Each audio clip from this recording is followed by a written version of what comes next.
¿dónde están estos límites éticos en cuanto a que la gente puede dar mucha información, pero no necesariamente lo que dicen es el contexto real, ¿verdad? Y que además de todo, también al momento que yo voy a brindar esta información, ¿qué tanto daño podría también generar la misma? Sí, digo, pero también preservando la libertad de expresión, que es algo que caracteriza al periodismo. Sí, mira, buen día. Gracias por invitarme. Realmente a mí me llamó la atención el tema porque creo que es algo que yo no estoy viendo tanto como ustedes, ¿no? Porque digo, evidentemente, no solamente por el trabajo del Semanario Z, sino también específicamente por los casos que yo llevo, las investigaciones que yo estoy desarrollando, y pues por mis trabajos en W Radio, por ejemplo, o en otros medios donde de pronto me invitan a participar o a opinar, me llama la atención que hay que pues tener en consideración que yo, por ejemplo, siempre le voy a dar la razón a la víctima de saque. No es que sea la definitiva, pero siempre pues trato de escuchar primero la denuncia, dimensionar y escucharlo, porque a veces la gente nada más quiere ser escuchada, ¿eh? O sea, realmente eso es importante.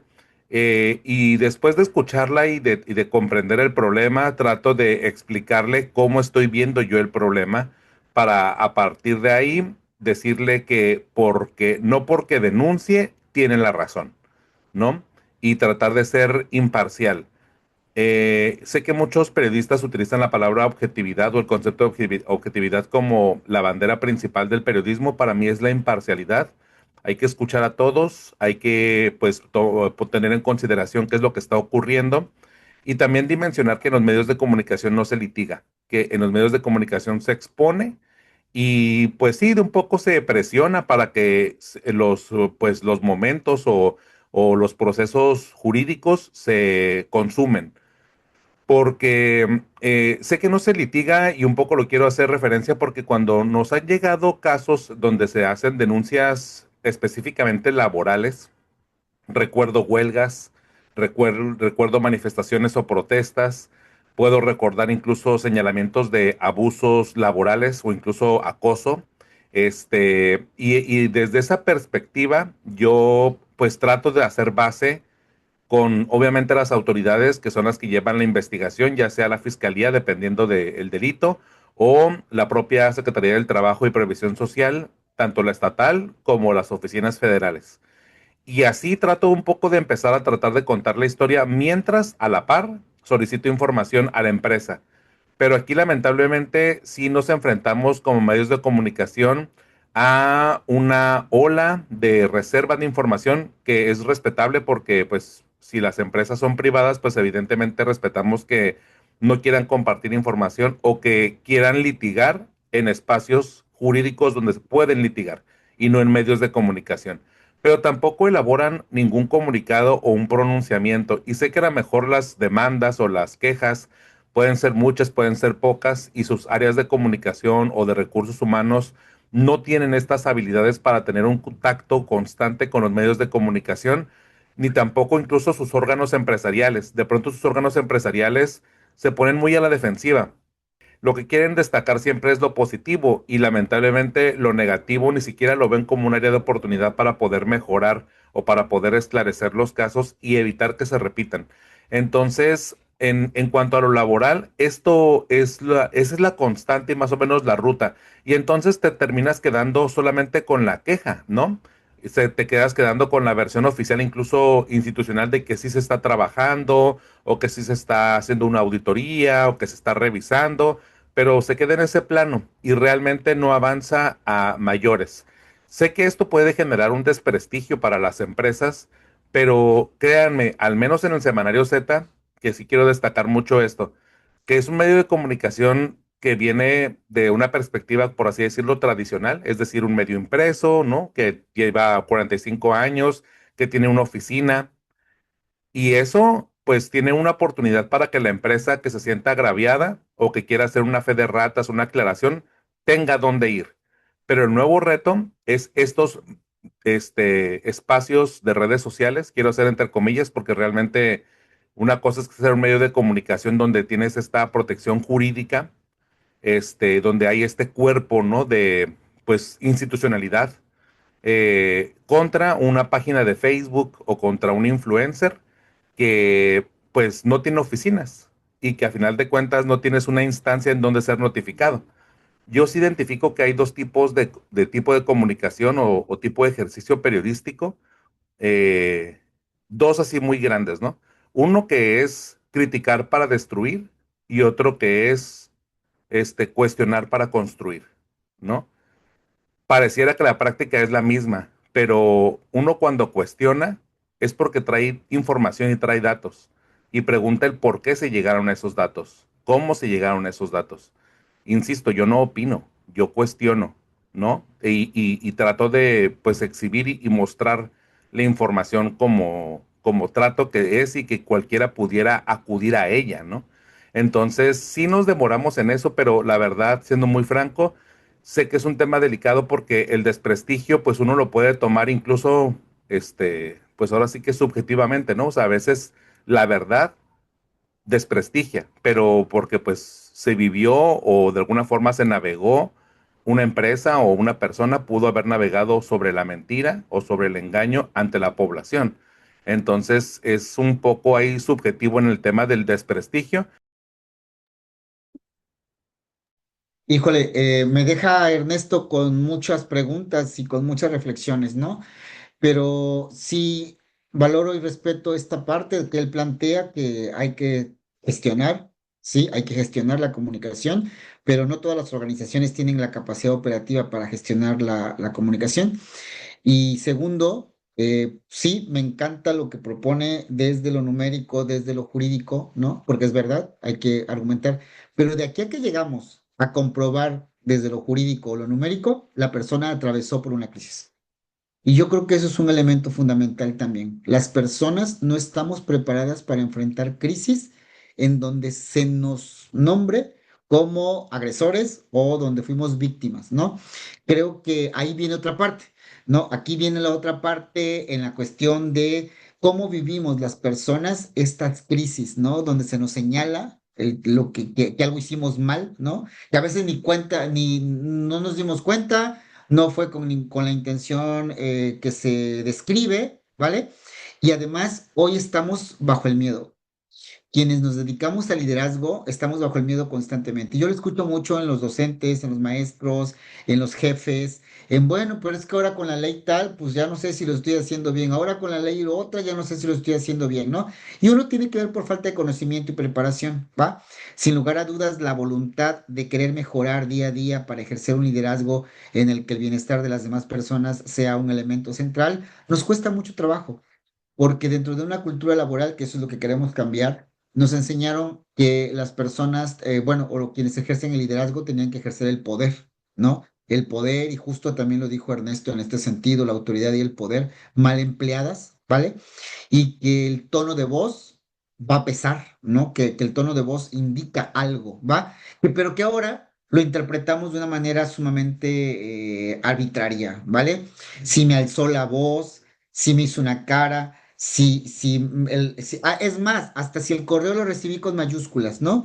O sea, la interpretación subjetiva de las mayúsculas en un correo como un acto de ejercicio de violencia simbólica que ya no es, me explico, pero que justo este miedo que hoy tenemos para ejercerlo, bueno, radica y va terminando en situaciones personales que nos atraviesan, que no estamos preparados, insisto, y que lastiman. Porque esto también es verdad. Yo no estoy a favor o en contra en este sentido, solamente reconozco que la persona es al final del día una persona vulnerable. Todos somos, antes de ser jefes, antes de ser colaboradores, antes de cualquier cosa, somos personas. Personas que nos atraviesan miedos, angustias, vulnerabilidades. Y desde ahí creo que voy a plantear este argumento, ¿no? Está bien denunciar, está bien denunciar, está bien poner una queja, pero tenemos que aprender dónde poner la queja, ¿no? Puede ser que esté agotado, cansado, ha pasado mucho tiempo, no me hacen caso. Bueno, ¿cuáles son los mecanismos? Creo que Ernesto acaba de presentar como una cronología interesante cómo ir haciéndolo, ¿no? Cómo ir subiendo de grado. Cómo comunico, cómo analizo la información, me encanta cómo lo explica, que ojalá y todos lo hicieran como Ernesto, investigaran, ¿no? Con hechos, con elementos, con argumentos, pero ¿cuántas personas viven del chisme o viven de lo viral, ¿no? De lo que enciende las redes, lo lanzan como una bomba y no importa, o sea, no importa quién transgreda, no importa cómo lo transgreda, no le importa, lo que me importa es a mí tener seguidores, lo que me importa a mí es ser centro de la nota, porque ya ni siquiera la nota termina siendo el centro de interés, soy yo el protagonista, el que lanzó esta bomba, ¿no? Y entonces termina siendo algo personal más que lo que Ernesto lo dijo muy bien, hacer conciencia, informar, comunicar, valorar, analizar la problemática social. No, no, ese no era el objetivo. El objetivo es, yo tengo la nota, la lanzo, porque además alguien me está dando el poder de utilizar su mensaje, de utilizar su argumento que no he verificado, que no he validado, que no he comprobado, que no he hecho ninguna investigación, pero la tengo, es caliente, la lanzo a redes, se viraliza y esto explota, ¿no? Y a todas las personas que transgredí con esa decisión, ¿sí?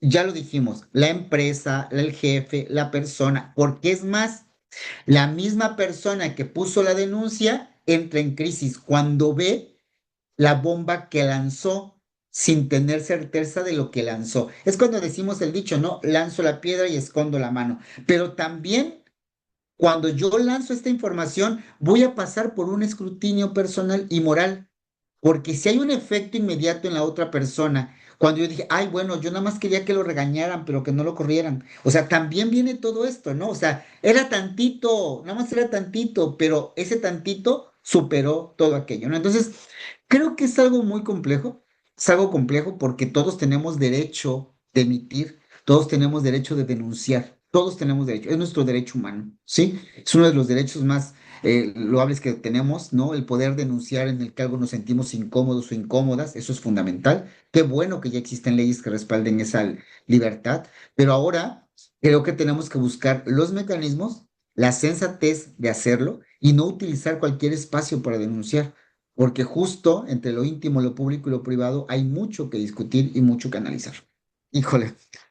Bueno, yo quiero retomar o yo quiero regresar más bien a esta parte de que todos tenemos derecho a poner nuestra queja y algo que tenemos que hacer con algo que me quedé, que dijiste tú, fue, lamentablemente, quienes pasamos por estos procesos, se nos van a cerrar puertas, ¿vale? Y creo que aquí hay dos cosas muy importantes. Uno, que nosotros a lo largo de nuestro desarrollo profesional logramos construir una cuestión que tiene que ver justo con todo lo que vamos en el día a día sumando, ¿sí? Que es una credibilidad moral y profesional.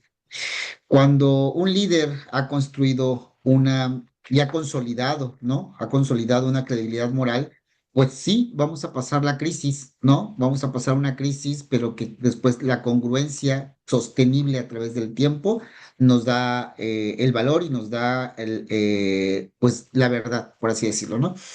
Y otra cosa es importante, que que todas las instituciones, todas las organizaciones tenemos mecanismos para poner una denuncia que si no se usan adecuadamente es porque no queremos asumir, porque sabemos que puede ser verdad o puede ser mentira. Yo estoy de acuerdo con lo que dice Ernesto, se le cree a la víctima siempre, siempre se le va a creer, ¿sí? Siempre se le debe creer que alguien está reportando algo, pero una cosa es creerle y otra cosa es validarlo, porque justo aquí viene el proceso de investigación y el proceso de credibilidad, de quién viene, de dónde viene y sobre quién estamos hablando, ¿vale? Y otra cosa, te lo digo yo como jefe, como líder, ¿no? O sea, como alguien que colabora con personas y que tiene a su cargo personas. Uno debe conocer a su gente, porque si nosotros no conocemos a la gente con la que estamos, no sabemos cómo nos va a llegar. A veces nos va a llegar, ¿no? Y no sabemos ni por dónde. Pero lo importante es que cuando comenzamos a tener conocimiento del entorno, ¿sí? De las relaciones que tenemos con el entorno, yo siempre digo que regularmente los jefes tenemos que saber a qué huele nuestra gente, ¿no? Porque en el momento que nosotros sabemos a qué huele nuestra gente, sabemos cómo masca la iguana. Y a partir de ahí, tener claridad, que por aquí me puede llegar esto y por aquí me puede llegar aquello. No desconfiar, porque al final del día, vivir en la desconfianza no nos permite avanzar. Pero sí informar los mecanismos que tenemos para denunciar, que los conozcan, que todos conozcamos que existen mecanismos, correos, hay empresas que tienen directamente con el despacho laboral, para que llegue la queja, ¿no? Hay mecanismos de buzón, esto y lo otro. Es que nunca me hacen caso, es que no me creen. Bueno, ve buscando los mecanismos. Algo importante que debe conocer el colaborador, la colaboradora, es que hay capas de seguimiento, ¿no? Si no es aquí, si no es externo, pero nunca volverlo vulgar. Creo que ahí está el problema, ¿sí? No podemos pasar a lo vulgar, a lo tendencioso, al chisme, ¿sí? Porque entonces ahí esta queja puede perder toda credibilidad. Toda esta queja cuando sale de una forma de chisme, de una forma se denuncia en un espacio donde no cuenta con los lineamientos adecuados y pertinentes, porque, por ejemplo, estos tendederos que, ojo, porque mucha gente entiende el tendedero como lo que acaba de decir Ernesto, algo que se pone y es visible, no, esto es a través de unas redes sociales, que también le están llamando el tendedero, aquí en Tijuana, ¿no? Pero yo me pregunto, este espacio, este espacio tiene uno, yo no sé cómo obtuvo la autoridad moral y la autoridad profesional de ser un espacio y convertirse en un espacio de difusión de chismes de entrada, ¿no? Porque al final del día yo tengo que cuestionar, ok, puede haber un espacio donde se difunda información de la empresa, de las personas y de lo que acontece, sí, pero ¿quién es ese espacio? ¿Qué valor tiene ese espacio? ¿Qué entrenamiento, qué capacitación, qué dominio de la Ley Federal del Trabajo, de la NOM 035, de la NOM 036, de la NOM 037, de los protocolos de atención a las violencias de género, a las cuestiones laborales? Experiencia tiene la persona que está haciendo esto? Ahora, si me voy a un espacio donde tienen todo este dominio y además exponen los casos argumentados, es que eso es lo que tenemos que aprender las personas, a discriminar la fuente, ¿no? ¿De dónde viene la información? ¿De dónde viene la información que yo estoy obteniendo para dar mi opinión y para validar que eso tiene un sentido de queja, tiene un sentido de dirección, ¿vale? También recordar que todo esto tiene una temporalidad, ¿sí? Lamentablemente, hoy vivimos en una cancelación de personas tremenda, ¿ok? Pero ojo, además, con esto que tú dijiste, ¿quién me va a contratar? Aguas. Esto nos habla también de que quienes estamos en gerencia o alta gerencia, tenemos que aprender de esto. Tenemos que conocer cómo funciona esto, ¿sí? Cómo funciona la cancelación profesional, cómo funciona el escrutinio público, qué implica lo público, lo privado, ¿sí? Lo íntimo. Pero si yo como líder, si yo como ejecutivo, si yo como corporativo no comprendo la dimensión de lo que acontece hoy en los escenarios laborales desde estas dinámicas de ética, de fluidez de la queja y de la información, voy a tomar malas decisiones porque estoy dejando ir a buenos elementos porque tuvieron una crisis profesional y personal, ¿sí? Y eso es algo lamentable, muy lamentable, porque convertimos a este profesional con trayectoria o a esta profesional con trayectoria en un momento específico de su vida, ¿sí? Lo convertimos en eso y las personas somos más que un chisme, somos más que un diagnóstico, somos más que una crisis, somos más que una cuestión que nos puso en encaje, somos más que eso. Entonces, yo invitaría a las dos partes, ¿no? Uno, a quien se queja que lo haga los mecanismos y valide dónde pongo la queja. Segundo, quien está atravesando por una situación de escrutinio público, porque se convierte en un escrutinio público, saber gestionarlo en el sentido de apoyo psicológico, apoyo legal, ¿cierto? Pero prepararnos para eso, porque quienes estamos a cargo en el liderazgo estamos literalmente abiertos al escrutinio público de una u otra manera y gestionarlo y trabajarlo, ¿no? Y saber que eso no nos determina, no nos determina. Pudimos habernos equivocado, pero tenemos la capacidad ética de seguir mejorando, de deconstruirnos, de replantearlo, de pedir disculpas si tenemos que pedir disculpas, ¿vale? Y asumir lo que tengamos que asumir. Pero también está la otra mirada de los corporativos o de los que están viendo la situación, conocen el contexto, no puedo estar ajeno al contexto, porque si yo no conozco el escenario donde estoy, no puedo tomar mejores decisiones, no puedo tomar decisiones. Me encanta y justamente hablamos del tema de la injusticia, porque el criterio, estamos hablando de pensamiento crítico, este criterio y este pensamiento crítico principalmente debe venir de los profesionales. O sea, si tú eres una persona profesional, tú sabes que esto se está dando en este momento y que una información malintencionada no define a una persona. Entonces aquí vamos desde ese pensamiento crítico debe tenerse con los profesionales y la otra situación es analizar qué clase de medio de información es quien compartió, quién es el periodista, cuáles son sus credenciales, dónde está su investigación, estas evidencias, porque de hablar y de decir yo también puedo decir muchísimas cosas, pero no necesariamente es verdad. Lo hemos visto mucho en casos laborales donde incluso hasta ha estado implicada la policía, ¿no? El seguro social y donde una persona alega que vivió alguna situación criminal y al final resulta que tal vez era una alucinación o eran ideas delirantes y nadie se estaba burlando de él. Nadie lo estaba insultando más que estas voces que oía en su cabeza. ¿Cómo podemos dar por verdad una percepción alterada de la realidad de alguien? Y estoy hablando aquí de la sensopercepción, o sea, escuchar claramente algo que no está en la realidad. Ahora, ¿cómo voy a tomar por verdad absoluta también un criterio en base a, es que yo pienso, es que yo creo, es que se me afigura? Pues bueno, también todo eso carece mucho de veracidad y no tanto es cuestionar, pero yo creo que vamos a tú mismo, o sea, ¿cuáles son las fuentes de información que estás recibiendo? Y eso yo creo que te lo enseñan pues en la escuela mucho, ¿verdad? De pregúntate, ¿y de dónde viene esa información? ¿Y de dónde es? No te dejes manipular, ¿no? O sea, eso es algo que hemos visto desde hace mucho tiempo, pero desafortunadamente se nos olvida hasta que somos nosotros quienes estamos en esa posición, cuando están hablando de nosotros, cuando nos están juzgando, y ahí es donde tú quieres reaccionar, pero en realidad muchas de las veces tal vez tú cometiste esa equivocación con alguien más. O sea, suele pasar mucho. Entonces, digo, este tema está muy interesante, digo, creo que da mucho para reflexionar. Aquí hay una realidad que hay que leer y es muy de nuestra época, entendiendo que las redes sociales han exponenciado, visibilizado, potencializado el que se convierta el área virtual en un área, en una plaza de linchamiento público, cosa que sucedía en la historia. Ya sucedía el linchamiento público, la cacería de brujas, todo este tema de precisamente los complots y demás, ¿no? O sea, eso ya existe, es una parte humana.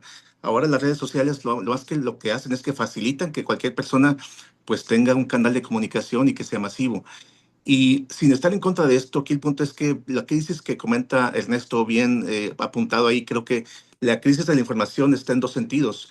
Uno, en el sentido de la sobreinformación, que le han llamado la infodemia, que vivimos y tenemos una saturación de información que es increíble y nos satura tanto que nos estresa, hablando incluso del estrés, lo que apunta por ahí a la norma 035 y demás. Y otro lado, otra dimensión donde se refleja esta crisis de información es precisamente en la desinformación o en las fake news. Entonces, por un lado tenemos el exceso de información y desinformación. Hay información errónea, que ya sea voluntaria o involuntariamente, pero estamos alimentando nuestra mente y nuestra emoción y nuestro físico con esa información. Ahí es donde está el tema, en donde a nivel individual y organizacional estamos consumiendo información chatarra. Entonces, entiendo que los medios de comunicación, vaya, por algo son el cuarto poder, porque tienen ese poder de generar opinión pública, tienen el poder de generar percepciones, y la realidad que es la percepción de las cosas. Entonces, organizacionalmente hablando, yo creo que esto nos invita a que hagamos una reflexión muy, puede ser dolorosa, de darnos cuenta de algo que no habíamos visto antes, porque ya lo estamos padeciendo como recursos humanos, ya nos está doliendo, ya nos están atacando, ya estamos teniendo bajas en nuestro ejército por cosas que no pasaban antes. Esto es, definitivamente, yo haciendo un análisis de causa-efecto, este es un efecto, esto es un efecto, lo del linchamiento, el tendedero. Me pregunto cuáles son las causas, dónde está la causa. Y aunado a la crisis de información, está, y una de las causas es precisamente la crisis de ética. La ética, la cual existe como palabra, como concepto, como algo de deber ser, ¿qué tanto existe como praxis, como práctica, como algo que nos educan? Entonces, muchas veces la ética en todos los sentidos, a nivel sociedad, a nivel laboral, a nivel profesión, que en este caso el periodista, no es la misma ética, pues, y esto lo pregunto desde también mi ignorancia, desde el código de ética que tiene un periodista, ¿qué tanto lo sigue un influencer?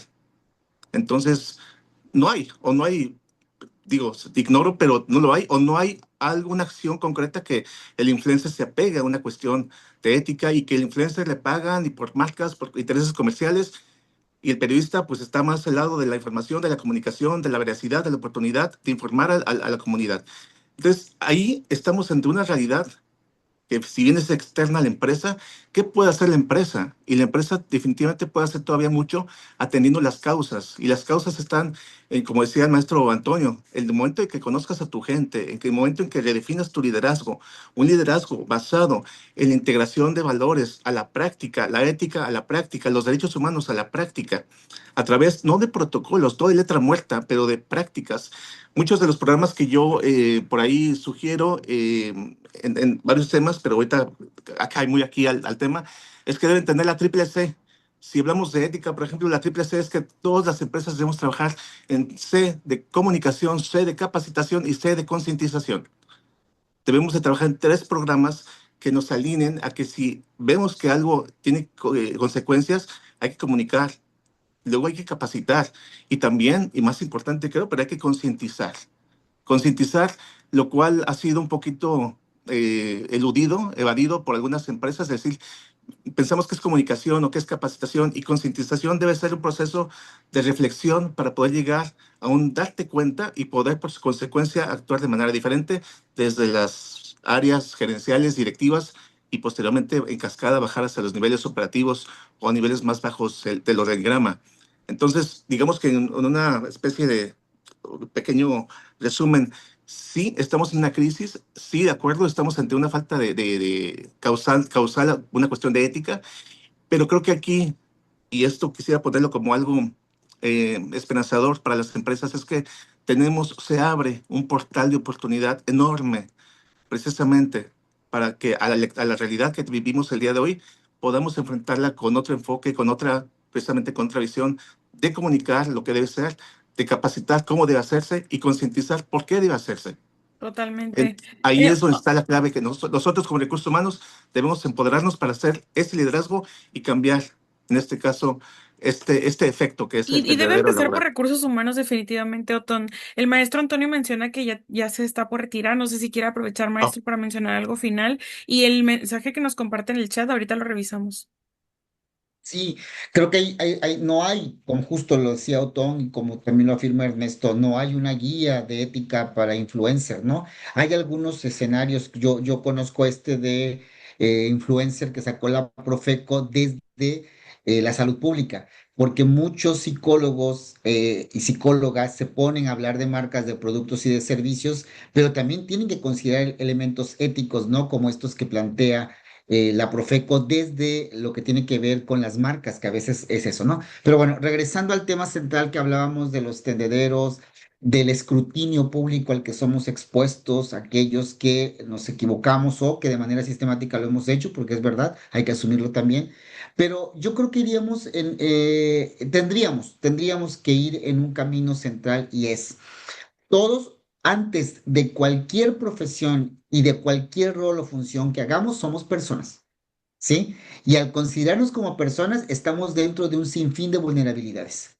Tanto el que es jefe como que el es operativo, tanto este como el otro, estamos en un sinfín de vulnerabilidades. Todos la pasamos mal, pero creo que desde esta mirada de seres humanos debemos empatizar y debemos ser compasivos en el sentido de cómo conllevo relaciones con otros y con otras, cómo me posibilito interactuar con otros y con otras. ¿Por qué? Porque efectivamente no es fácil trabajar en grupo, no es fácil relacionarnos con otras personas, no es fácil entender las múltiples complejidades que hoy nos marca el mundo, ¿no? Con trastornos, con déficit, con patologías crónicas, con estilos de vida no saludables y un montón de cosas que nos atraviesan a las personas que nos llevan a estar al borde de la desesperación, de la crítica y esto. No nos enseñaron durante mucho tiempo a gestionar emociones, ¿sí? No nos enseñaron a comunicarnos, no nos enseñaron a dialogar, no nos enseñaron a mediar, no nos enseñaron a resolver conflictos, ¿sí? Y encontramos en las redes sociales y en el escrutinio público una forma de denunciar y de hacer valer nuestro derecho a decir las cosas. Ojo, ¿sí? El escenario público es de todos, pero también el que tú mientas y el que tú lo contamines es una cuestión de salud pública.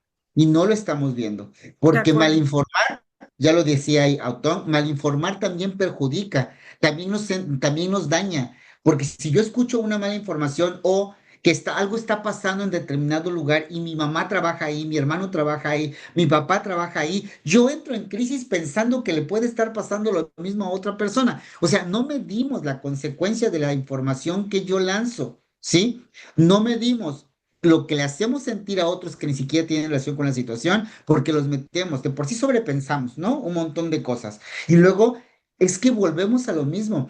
Hay un librito de Lifai que se llama Lo íntimo, lo público y lo privado, que a mí me encanta, porque nos permite hacer referencia justo a eso, ¿sí? ¿En qué momento estoy en estos niveles de velar la información? ¿Qué es lo íntimo, qué es lo público y qué es lo privado y los mecanismos para comunicarnos a través de eso, ¿no? Y aplica en las empresas, en las personas, en las familias, en las redes sociales, en las escuelas y en todo.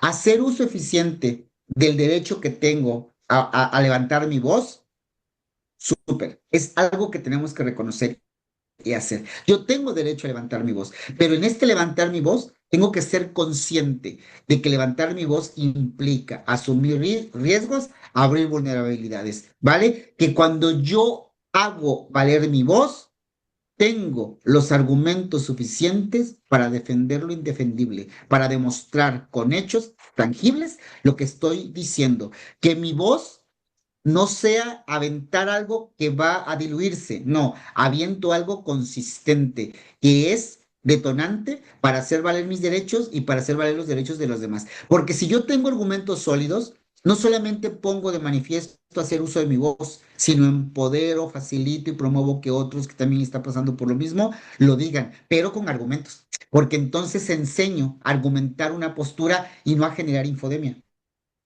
porque al final la infodemia es un problema de salud pública, ¿sí? Por todo lo que genera. Entonces, yo nos invitaría a eso. Y colegas, compañeros, que estamos bajo el liderazgo de personas, vamos a seguir mirando estas situaciones, vamos a seguir viendo estas situaciones, pero verdaderamente tengamos la certeza que si nosotros nos colaboramos entre profesionales, nos acompañamos, atendemos las crisis desde la psicología, desde atención integral, seguramente saldremos avantes. ¿Por qué? Porque sabemos que somos consistentes, porque lo único que buscamos es asumir el liderazgo y el bienestar de las personas. Muchas gracias, maestro. Yo sé que se tiene que ir. Muchas gracias. Y pues vamos con Ernesto. Ya lo hemos, ahorita que bombardeado con tantos puntos, pero yo creo que al final vamos hacia donde mismo. O sea, a mí me encanta escuchar su postura porque a mí el periodismo me encanta. O sea, es algo que yo admiro muchísimo y lo veo muy similar al tema de la profesión de psicología. Justamente por medio del método científico. No es lo mismo tratar a una persona solamente escuchando con terapias alternativas que realmente demostrando avance, midiendo el daño que la persona tiene, utilizando pruebas validadas científicamente, tener un tratamiento y avanzar. ¿Cuántas veces no me ha tocado a mí saber de personas que iban a terapia, llevan 3 años yendo a terapia y no han avanzado? Claro, porque el problema era neurológico, porque no ibas a avanzar hablando, porque no era un tema, emocional meramente, y habían otros componentes que te hacían que debiste haber sido referido a un especialista, pero que algunos bolsillos se están inflando por eso. Entonces, en esas malas prácticas, yo veo en la psicología, se siente muy bien recibir dinero, pero muchas de las veces no se trata de eso, se trata del bienestar de la persona y ese es el alcance ético. Y por lo tanto, me gusta trabajar con personas que son profesionales en lo que hacen. Si hablas con un administrador, si hablas con un contador, que sean profesionales, pero ahorita esto de los influencers es, yo a mí lo que me preocupa es, tal vez estas personas influencers sí es periodista porque me pongo a pensar, en este caso del tendedero, yo, imagínense, yo no sé si la persona tenga las credenciales o no, pero tiene también trabajos aparentemente más serios, que me metí a revisar un poco y dije, bueno, tal vez fue periodista, pero cayó en esto. Y Ernesto con el ejemplo que decía era, bueno, es que el periodista está mal pagado y a lo mejor las redes te pagan más y encontraste la fórmula y te convertiste en un vendedor político en lugar de realmente, pues preservar tu profesión, ¿no? Y yo creo que ahí es tal vez la dualidad que estamos ahorita viendo, no lo sé, porque pues es más difícil ser ético, ser íntegro, eso te deja a lo mejor menos dinero, pero te trae la mente en calma. Entonces siento que tal vez este conflicto de interés también nos esté perjudicando, ¿no? ¿Será posible? Sí, creo que la deontología o la ética profesional sí es ya un poco personal y si lo queremos ver desde la perspectiva corporativa, pues de cada casa editorial, ¿no? Considero que, por ejemplo, en el caso cuando yo, ahorita que estoy trabajando en el Z, la mayoría, si no es que creo que todos tenemos una misma línea o de pensamiento, un mismo tren, convergemos, pero para poder llegar al Z, la verdad, la mayoría de los compañeros se formaron en Z, ¿no? Entonces, han desde salidos de la universidad, han comulgado con esos valores y han comulgado con esas prácticas de desarrollo de periodismo. Yo que vengo de otras, pues, escuelas, de hecho, pues, os he egresado de otras escuelas con otro tipo de estudios y además, pues, ya habiendo incursionado en otros medios, pues coincido, ¿no? O sea, realmente hay una coincidencia y por eso me invitan un poco a trabajar ahí. Y creo que sí los influencers podrían tener una ética, pero no necesariamente es una ética periodística, ¿no? Pese a que se profesen así, ¿no? Pongo el ejemplo yo muy absurdo, pero siempre digo que mi perro, que en paz descanse, mi perro se llamaba Pato y era una broma, porque me gustaba que mis sobrinitos como que se confundieran porque mi perro se llamaba Pato. Y hay muchos influencers que se dicen llamar periodistas y realmente pues hay que voltear a ver qué es lo que están haciendo, un poco a lo mejor para confiarles el caso, ¿no?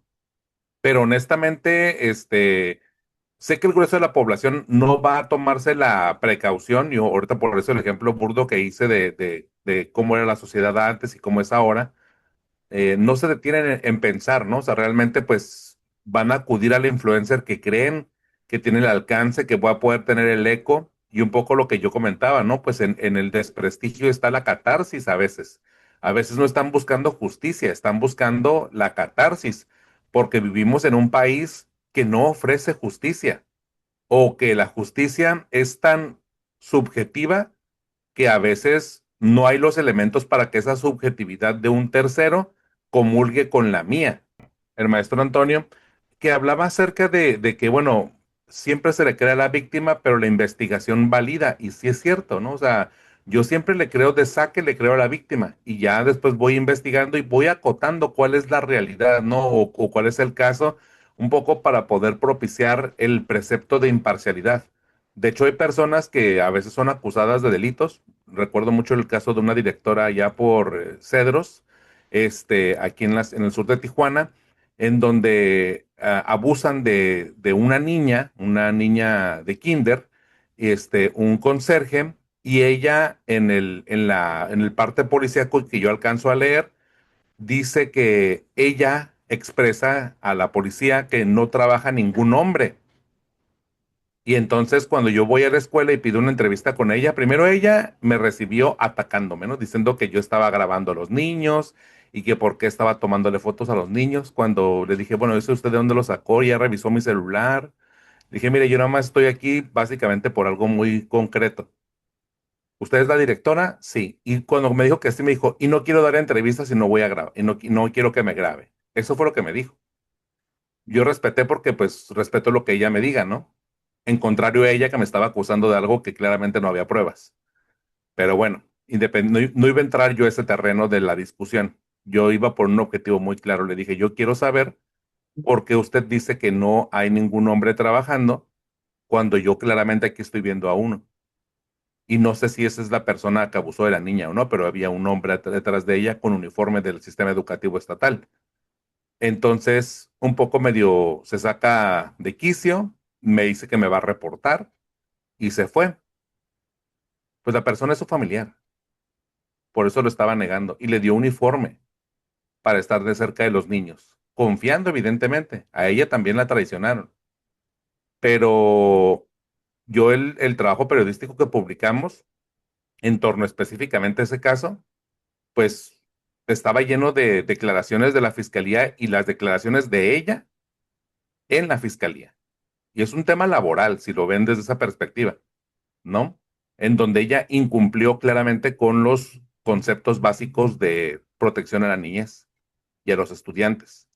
Y por eso un poco digo que hay que como que tener cuidado con los protocolos y un poco que identificar cómo es que hay que denunciar, porque comprendo que la directora se haya puesto un poco a la defensiva conmigo, porque ya hubo 2 días consecutivos de manifestaciones, habían ido todos los medios, ¿no? Tanto los influencers que querían el like, ¿no? O que querían decir escándalo y pasó esto y tal. Y claro que sí es un escándalo, pero el escándalo no es, además de que ocurrió el hecho que ocurrió lamentable, el escándalo realmente era el encubrimiento de esta personaje por la directora. Y eso lo revelamos nosotros en el Z.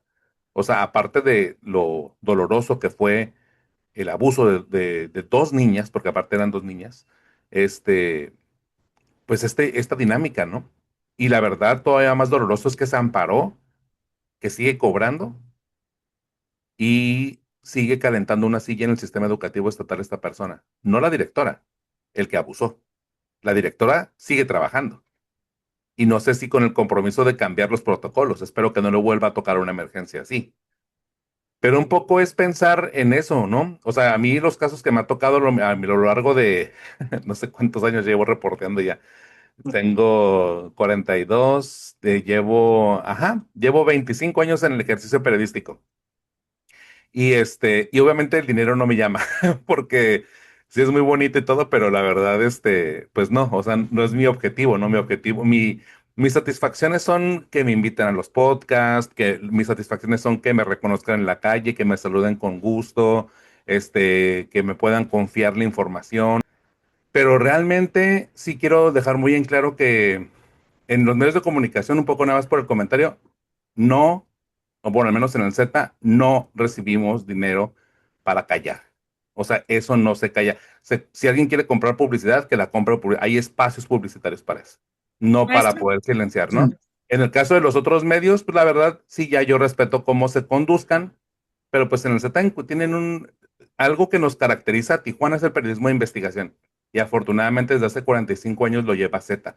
En el caso y por eso es lo de la legislación, porque me parece que en los tendederos y en este desprestigio, No sí están hay, opor- regulados. sí hay oportunidad exacto, de regular, ¿no? De poner ahí un poco la contribución y construir. Ayer una persona que también tuvo un proceso ahí de un delito, y que se exhibió en el Z y tal, me pidió hablar conmigo y me habló nada más para darme las gracias. Me invitó a un café para darme las gracias. Y ese tipo de recompensas son las que uno como periodista se lleva, realmente, ¿no? O sea, como periodista como tal, ¿no? Y en el caso específico de identificar las áreas de oportunidad, creo yo que sí es el tema de que como cámaras, como agrupaciones, sí es empezar a empujar la capacitación, identificar cuáles son las áreas de oportunidad en donde sí se puede atender. Y yo creo que la salud mental en los trabajadores sí está. Vuelvo al ejemplo, ¿no? Las personas que sabían que su trabajo de cocina o tal no es para ellos, se la pasan mal, pero dicen, no, yo no voy a renunciar, a mí que me corran. Perdón, pero pues ya estás en un proceso, o sea, necesitan un proceso terapéutico y a veces el sueldo no nos da para eso. Perdónenme la vida, pero no todos ganamos. Ahorita estamos hablando entre profesionistas, no todos ganamos lo de un profesionista. La verdad, estamos en una situación muy precaria y creo que las empresas en eso sí podrían invertir. En un psicólogo 8 horas, 8 terapias al día y probablemente pues ahí darles poco a poco así terapia o pacientes, pues no sé, ¿no? O sea, una vez al mes yo sé que no es lo recomendable, pero pues de eso a nada, realmente creo que eso ayudaría bastante un poco a despresurizar, porque a veces lo que la gente quiere es ser escuchada nada más, en Y verdad. coincido totalmente. Hay algunas empresas que ya tienen este programa dentro de y ellos pagan y todo por este servicio, pero pues siguen siendo la minoría. Hay muchas empresas que no lo ven importante todavía o sus mismos directivos piensan desde otro punto de vista. Si el empleo, insisto en este tema, ¿no? Si el empleo no te gusta, de plano te tienes que salir y te sales de la mejor manera y lo más sano posible, cortar por lo sano. Yo he estado no voy a decir en dónde, en qué medios, pero he estado en 2 medios donde no he durado ni 2 meses, ¿no? Y porque los editores en una casa editorial, la dueña un día entró llorando y gritándole a todo mundo bueno, tenía un grado de frustración por el tema de las ventas fuertísimo, ¿no? Y la verdad, yo no lo reclamé ni mucho menos, de hecho creo que ni se enteró ni por qué renuncié, pero dije voy a esperar a que esto cicatrice una semana y ya, y un poco me voy. Pero también yo estoy hablando desde un privilegio en donde yo sé que si volteo a otro medio, hay ciertas probabilidades de que me contraten, ¿no? O de que me asignen algo, un trabajo especial o tal por mi trayectoria y lo que sea, pero hay otros compañeros, colegas recién egresados que tienen que esperar esto, ¿no? Y no hay una capacitación para decirles, bueno, si no te gusta o este tema de la frustración o este tema de las oportunidades o el área de capacitarse, la verdad, el hecho de ser empleado y de pronto siempre, creo que también nos habla mucho de ciertas necesidades económicas en donde, insisto, no nos da para poder pagar terapia. Y entonces el hecho es, si no nos da para pagar terapia, pues al menos algunas capacitaciones para identificar nuestros objetivos, porque en verdad sí tendríamos que tener como un horizonte en donde podamos renunciar, ¿no? Y donde podamos de alguna forma aprender un poco a soltar este tipo de situaciones. Porque incluso hasta eso en el rendimiento podría ser, ¿no? Ya corporativamente hablando, ahorita comentas, ¿no? Que algunas empresas se han dado cuenta de lo que dices, que es muy importante para mí, el hecho de identificar que el supervisor, que el jefe no es óptimo, que no es funcional, que no le rinde, que hay mucha rotación de empleo, que de pronto la gente se decepciona y se sale tienen que dar una lectura a ese tipo de ambientes, ¿no? Y evidentemente, pues identifican a los perfiles que igual también la empresa, pues corta por lo sano, o debería de cortar por lo sano, no boletinar a nadie, pues simplemente que cada quien siga su camino y por lo sano y que cada quien tome sus terapias o su forma de enfrentarlo de la manera más, pues por así decirlo, personal que se pueda.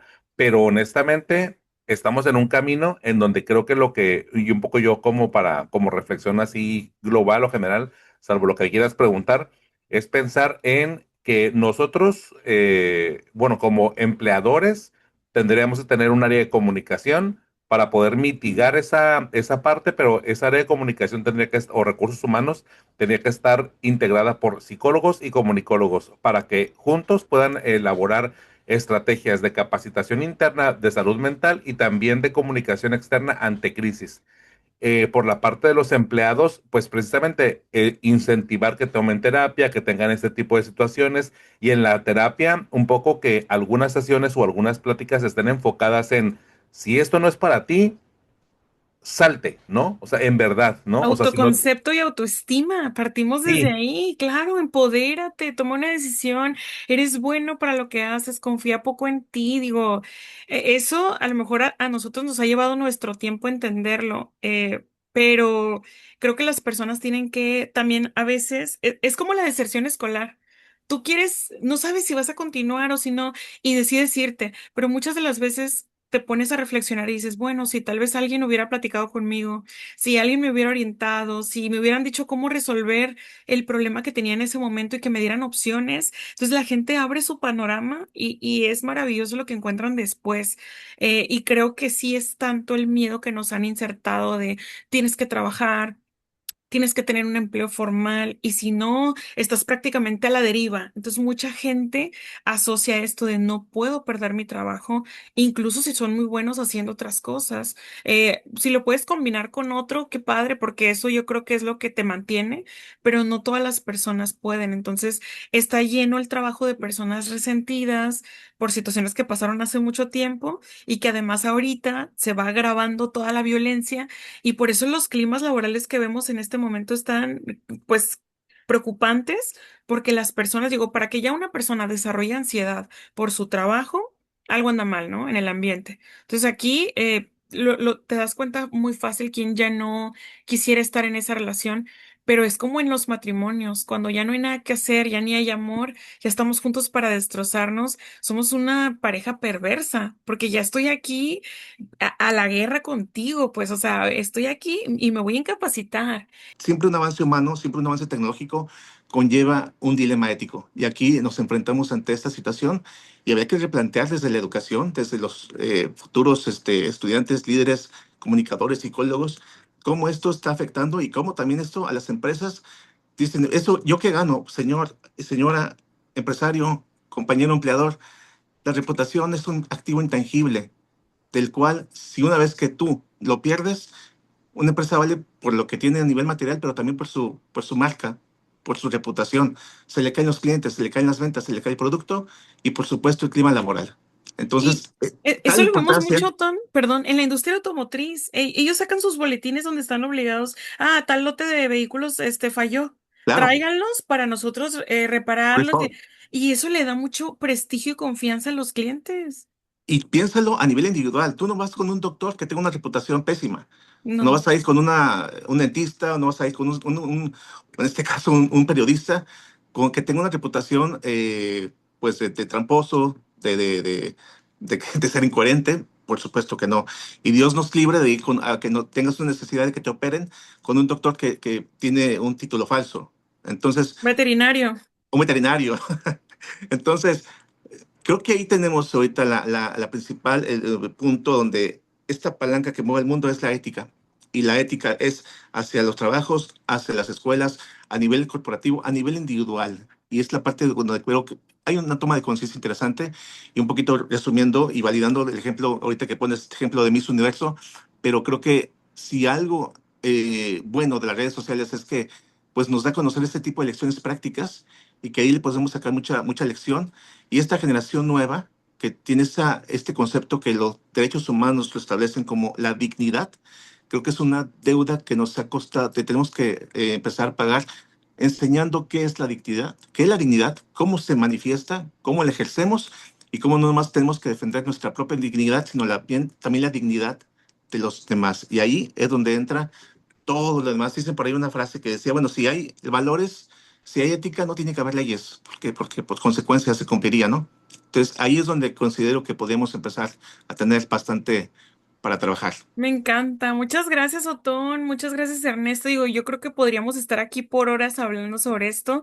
Llegamos a conclusiones. Las conclusiones son muy interesantes. El haber compartido cada uno de nosotros desde nuestro punto de vista, creo que enriquecemos mucho el tema. Lamentablemente el tema de las redes sociales, honestamente no creo que se controle, no se va a controlar. Y los tendederos tampoco se van a poder controlar. Y realmente está bien, creo que es bueno que no se controlen. El asunto es cómo mitigas desde la capacitación, desde el compromiso, desde el crecimiento, tanto patrones como el resto de los trabajadores, el resto de la población, para poder evitar que esto llegue al punto del desprestigio de personas que, pues a lo mejor sí, a lo mejor no, pero que a final de cuentas en el Inter se llevan pues mal sabor de boca al presenciar este proceso de desprestigio y al momento de cambiar de empleo o de buscar una alternativa o de ya atreverse incluso a renunciar o si llega el despido, pues de encontrar un nuevo rumbo que también creo que ha de ser bastante complicado, pero yo creo que la salud mental y comprometernos a eso, creo que es un buen camino y qué mejor que a lo mejor las organizaciones, a lo mejor para el próximo Norte, un podcast, sería pues invitar a la gente de AIMO, invitar a la gente de Index y de otras organizaciones empresariales, Coparmex, ¿no? Canirac, Canaco, ¿no? De qué tan comprometidos están para pues de ahí sacar algo interesante que a lo mejor no sea necesariamente una ley que nos obligue el Estado mexicano a hacer algo, sino que sea un acuerdo para una prosperidad y una mejora continua en nuestros empleos. Digo, porque también en los medios de comunicación tenemos unos niveles de estrés tremendísimos, ¿no? Mi familia me lo dice, ¿no? De, oye, es que manejas mucho estrés, pero también yo les digo que, por ejemplo, yo escribiendo me relajo, ¿no? Entonces, tengo ya mis formas, es mi proceder, pero a mí, pues yo ya lo hice un par de veces. Un par de empleos no me gustaron, me esperé una semana, 2 semanitas y me fui a buscar a otro en donde yo tuviera mejores libertades y mejores sueldos. Pues con eso terminamos nuestra conversación del día de hoy. Yo me quedo muy contenta, complacida de haber compartido con ustedes, personas tan inteligentes y personas con tanta experiencia para poder abordar el tema. Pues yo estoy representando la comunidad que tenemos de NOM 35. Esa comunidad es voluntaria, Ernesto, no hay fines de lucro ni nada. No pertenecemos a ninguna asociación, solamente somos personas que nos preocupa el bienestar y que estamos en algunas organizaciones y queremos compartir desde la curiosidad, desde cómo lo haces tú, qué puedo hacer yo, tengo esta situación y damos sugerencias sin ninguna expectativa de nada, ¿no? Entonces siento que cuando los grupos no están contaminados y no hay política de por medio, pues son más genuinos. Entonces ahí sí nos apoyamos desde el pleno gusto de compartir el conocimiento. Así que pues gracias, Otón. Que tengas buena tarde, Gracias, Ernesto. Evelyn. Seguimos en Ernesto, contacto.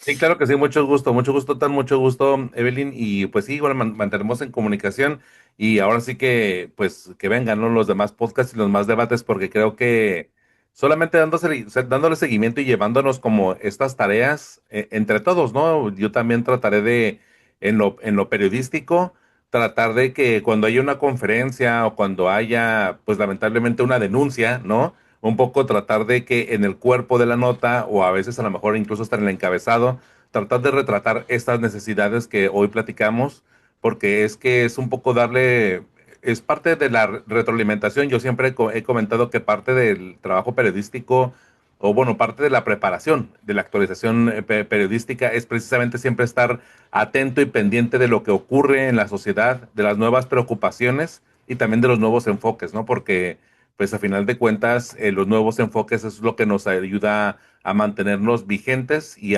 actualizados con las exigencias del lector, ¿no? Bueno, del público en general.